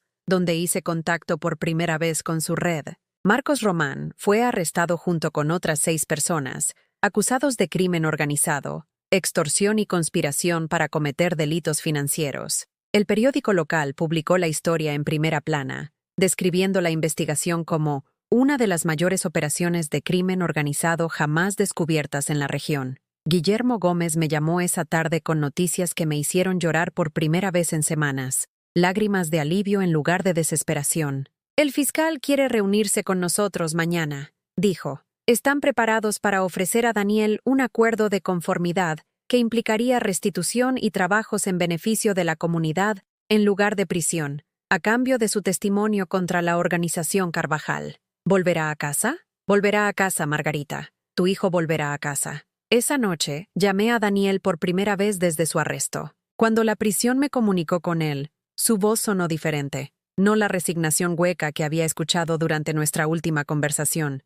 sino algo que podría haber sido esperanza. ¿Mamá? Escuché sobre los arrestos. ¿Cómo lo hiciste? Tu padre me dejó evidencia, Daniel. Evidencia que me mostró lo que realmente sucedió. ¿Por qué tomaste las decisiones que tomaste? Sé lo de Vicente Carvajal. Sé lo de las amenazas. Sé que estabas tratando de protegerme. El silencio al otro lado de la línea se alargó lo suficiente como para que me preguntara si se había cortado la llamada. Cuando Daniel finalmente habló, su voz estaba quebrada por las lágrimas. Lo siento, mamá. Siento mucho que hayas tenido que pasar por esto. Pensé que si me quedaba callado, si simplemente aceptaba la responsabilidad, te dejarían en paz. Estabas tratando de protegerme, dije. Ahora es mi turno de protegerte. Te quiero, mamá. Yo también te quiero, cariño. Y mañana, vamos a empezar a arreglar este lío juntos. Por primera vez en meses, esas palabras se sintieron como una promesa que podía cumplir. Los escalones del juzgado se sintieron diferentes esta vez. Hace 6 meses, Subí estas mismas escaleras, sintiéndome yo misma como una criminal, agobiada por la vergüenza, la confusión y la certeza aplastante de que mi hijo había traicionado todo lo que le había enseñado sobre el bien y el mal. Hoy, subí esos escalones con Daniel a mi lado, ambos vestidos con nuestras mejores ropas, ambos listos para enfrentar a una comunidad que finalmente iba a escuchar la verdad. El periódico local había publicado una serie de artículos sobre el arresto de la organización Carvajal y la revelación de que varias familias locales habían sido víctimas de sus tácticas de extorsión. La historia de Daniel fue noticia de primera plana, pero esta vez los titulares decían: hombre local coaccionado a cometer robo para proteger a anciana madre, en lugar de empleado de banca arrestado por robo al fondo de la iglesia. La diferencia que esas palabras hicieron en cómo nos miraba la gente fue profunda. Donde una vez vi juicio y asco en los rostros de mis vecinos, ahora vi simpatía, y algo que podría haber sido admiración por los extremos a los que mi hijo había llegado para protegerme. La audiencia para el acuerdo de conformidad estaba programada para las 10 de la mañana de un martes, pero la gente había comenzado a reunirse afuera del juzgado a las 8:30. Algunos estaban allí por curiosidad, atraídos por las dramáticas revelaciones sobre el crimen organizado en nuestra tranquila comunidad. Pero otros habían venido a mostrar apoyo, miembros de familias que habían sido ayudadas por el fondo de la iglesia, al que Daniel se había visto obligado a robar. Personas que entendían que las víctimas de extorsión merecían compasión en lugar de condena. La señora Ríos estaba allí, por supuesto, parada cerca de la entrada del juzgado, con un pequeño ramo de flores de su jardín. Había sido mi salvavidas durante las semanas más oscuras de esta terrible experiencia, visitándome cuando todos los demás habían cruzado las calles para evitarme, trayendo comestibles cuando estaba demasiado avergonzada para mostrar mi rostro en público. Lo sabía, dijo simplemente cuando le agradecí su apoyo. He vivido lo suficiente para reconocer cuándo la gente buena está siendo destruida por circunstancias fuera de su control. Tu hijo tiene los ojos de su padre, ojos amables. Nunca creí que pudiera robar a personas que necesitaban ayuda, a menos que alguien lo estuviera obligando a hacerlo. El padre Ricardo también estaba allí, luciendo incómodo, pero decidido a hacer lo que aparentemente consideraba su deber cristiano. Se acercó a nosotros mientras esperábamos que se abrieran las puertas del juzgado, su expresión una mezcla de disculpa y esperanza. Margarita, dijo, quitándose el sombrero exactamente como lo había hecho cuando vino a pedirme que dejara la iglesia. Les debo una disculpa. Les debo una disculpa a ambos. Usted estaba protegiendo a su congregación, respondí, sorprendida al descubrir que ya no sentía ira hacia él. No podría haber sabido la verdad cuando yo misma no la sabía. Pero debería haber confiado en su carácter, en lugar de basar mi juicio en las apariencias. La conozco desde hace más de 20 años. Debería haber sabido que si su hijo cometía crímenes, tenía que haber más en la historia de lo que estábamos viendo. Daniel dio un paso adelante, extendiendo su mano al párroco que lo había bautizado de adolescente. Gracias por estar aquí hoy. Significa más de lo que sabe. Dentro de la sala del tribunal, Guillermo Gómez había dispuesto la evidencia en cuidadosas exhibiciones que contaban la historia de coacción y lealtad familiar más claramente que cualquier testimonio podría haberlo hecho. Las fotografías de Tomás estaban montadas en carteleras, mostrando las reuniones de Daniel con Román y sus asociados. Las conversaciones grabadas se reprodujeron a través de altavoces que hicieron que las amenazas de Marcos Román parecieran aún más escalofriantes en la atmósfera formal de los procedimientos legales. La jueza Carmen Montero, sin relación, a pesar del apellido compartido, escuchó la evidencia con la cuidadosa atención de alguien que entendía que el caso ante ella representaba más que solo otro acuerdo de conformidad. Se trataba de justicia, de la diferencia entre crímenes cometidos por avaricia y crímenes cometidos por amor. Cuando llegó el momento de que Daniel se dirigiera al tribunal, se puso de pie con la tranquila dignidad de alguien que había aceptado la responsabilidad por sus acciones, mientras finalmente se le permitía explicar las circunstancias que lo habían llevado a ellas. «Señoría», comenzó, su voz firme a pesar de la emoción que podía ver en sus ojos. «Quiero empezar reconociendo el daño que mis acciones causaron a las personas que confiaron en mí y a las organizaciones que sirven a los miembros más vulnerables de nuestra comunidad.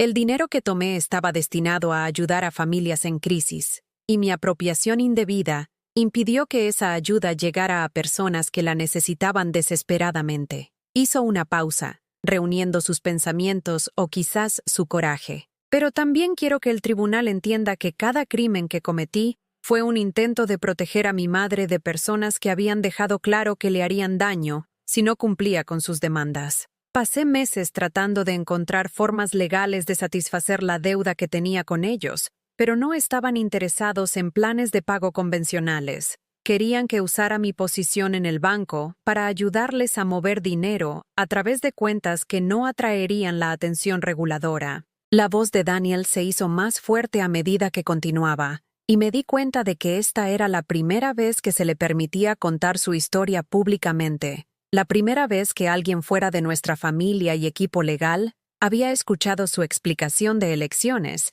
que habían parecido inexplicables hace solo unos meses. Quiero disculparme específicamente con las familias a las que se les negó asistencia debido al dinero que robé del fondo de la iglesia. Quiero que sepan que entiendo cómo mis acciones afectaron a personas que estaban luchando con sus propias crisis, y quiero que sepan que pasaré el resto de mi vida trabajando para enmendar el daño que causé. La jueza estudió a Daniel durante un largo momento, su expresión imposible de leer. Cuando finalmente habló, sus palabras llevaron el peso de alguien que había pasado décadas distinguiendo entre criminales que merecían castigo y personas que habían sido forzadas a situaciones imposibles. Señor Montero, la evidencia presentada a este tribunal demuestra que usted fue víctima de un sofisticado esquema de extorsión que usó su amor por su madre como arma contra usted.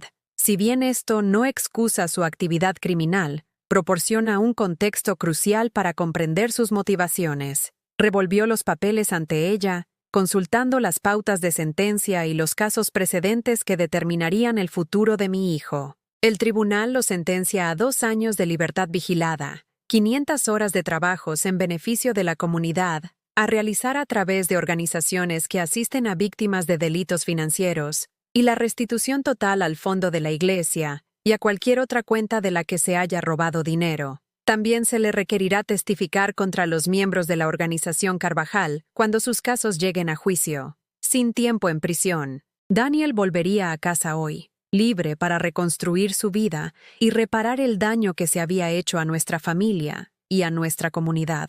Al salir del juzgado, la multitud que se había reunido para presenciar el proceso estalló en aplausos. No el aplauso cortés y restringido que podrías esperar fuera de un procedimiento legal, sino un entusiasmo genuino por una historia que había terminado con justicia en lugar de tragedia. Sara Martín de la tienda de comestibles fue una de las primeras en acercarse a nosotros, sus ojos brillantes con lágrimas y algo que parecía alivio. Margarita, lamento mucho cómo te traté cuando todo esto comenzó. Debería haberte conocido mejor. Debería haber conocido mejor a tu familia. No podías saberlo, respondí, diciéndolo en serio. Yo misma no lo sabía. Janet Rodríguez estaba allí también, junto con varias otras mujeres de nuestro antiguo grupo de catequesis. La distancia y la incomodidad que había visto en sus rostros durante las peores semanas de esta prueba habían sido reemplazadas por algo más cálido. Algo que parecía la amistad que habíamos compartido antes de que el miedo y el malentendido nos separaran.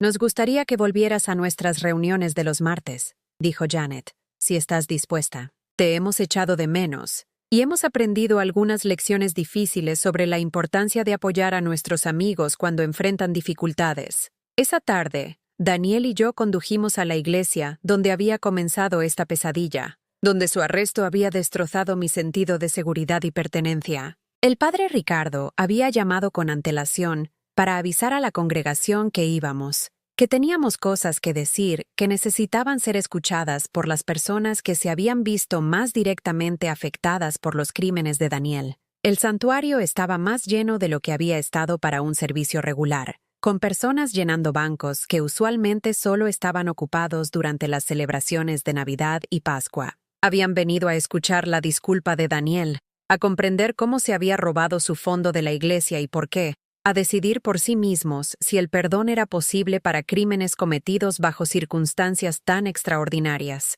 Daniel les habló con la misma honestidad que había mostrado en el tribunal, asumiendo toda la responsabilidad por sus acciones, mientras explicaba la posición imposible en la que lo habían colocado personas que entendían exactamente cómo explotar los lazos entre los miembros de la familia. Sé que mi explicación no deshace el daño que causé, dijo, de pie en el mismo altar donde había sido arrestado 6 meses antes. Sé que las familias se quedaron sin ayuda porque el dinero que debería haberles asistido se utilizó en su lugar para satisfacer deudas con criminales que amenazaron la seguridad de mi madre. Hizo una pausa, mirando rostros que mostraban una variedad de emociones: ira, simpatía, confusión y, en algunos casos, comprensión. Pero quiero que sepan que he pasado todos los días desde mi arresto pensando en las personas a las que lastimé, y pasaré el resto de mi vida trabajando para asegurar que el fondo que dañé sea más fuerte de lo que era antes de que mis crímenes lo debilitaran. La respuesta no fue un aplauso inmediato o perdón. La verdadera curación lleva tiempo, y la confianza, una vez rota, requiere paciencia para reconstruirse. Pero pude ver en los rostros de nuestra congregación que la comprensión era posible, que la gente estaba dispuesta a separar los actos criminales del amor que los había motivado. Después del servicio, mientras la gente salía del santuario en pequeños grupos que zumbaban con conversación tranquila, un anciano que no reconocí se acercó a Daniel con lágrimas en los ojos. «Hijo», dijo, su voz quebrada por la emoción, «mi nieto se metió en problemas con gente mala hace unos años. Situación diferente, pero el mismo tipo de presión, el mismo tipo de amenazas contra miembros de la familia. Sé lo que es ver a alguien que amas tomar decisiones terribles porque está tratando de proteger a otra persona». Estrechó la mano de Daniel con ambas manos, sosteniéndola por más tiempo de lo que requería la convención. «Lo que hiciste estuvo mal, pero ¿por qué lo hiciste estuvo bien? Eso importa. Eso marca toda la diferencia en el mundo». Esa noche, Daniel y yo nos sentamos en nuestra cocina, la misma cocina donde había recibido la llamada telefónica que destrozó nuestras vidas, donde había comido comidas solitarias y me había preguntado cómo todo había salido tan mal tan rápido. Pero esta noche se sintió diferente. Esta noche se sintió como el comienzo de lo que vendría después, en lugar del final de todo lo que una vez pensamos que era permanente. «Mamá», dijo Daniel, revolviendo azúcar en el café con los mismos movimientos cuidadosos que le había visto realizar de adolescente. «Necesito que sepas que me salvaste la vida. Si no hubieras encontrado la evidencia de papá,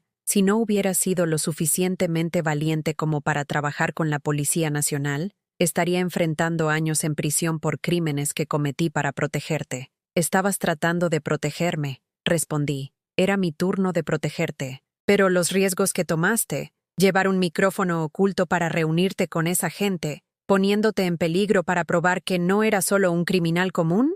«Daniel», lo interrumpí, extendiendo la mano sobre la mesa para cubrir la suya con la mía. «Me tomaste de la mano durante las tormentas eléctricas cuando eras pequeño. Lloraste cuando pisaste accidentalmente una araña. Pediste dinero prestado a gente peligrosa para pagar los tratamientos médicos de tu padre. Y luego cometiste crímenes para protegerme de esa misma gente cuando vinieron a cobrar lo que les debías». Apreté su mano, sintiendo los callos que se habían desarrollado durante sus meses de trabajos en beneficio de la comunidad, prueba de que ya estaba comenzando a enmendar el daño que había causado. El hijo que sacrificaría su libertad para mantener a salvo a su madre es el mismo hijo al que valió la pena arriesgarlo todo para salvar. Eso no es matemáticas complicadas. Eso es solo amor. Fuera de la ventana de nuestra cocina, el vecindario se había instalado en su rutina vespertina, perros ladrando mientras sus dueños regresaban del trabajo, niños jugando en los patios traseros mientras los padres preparaban las cenas,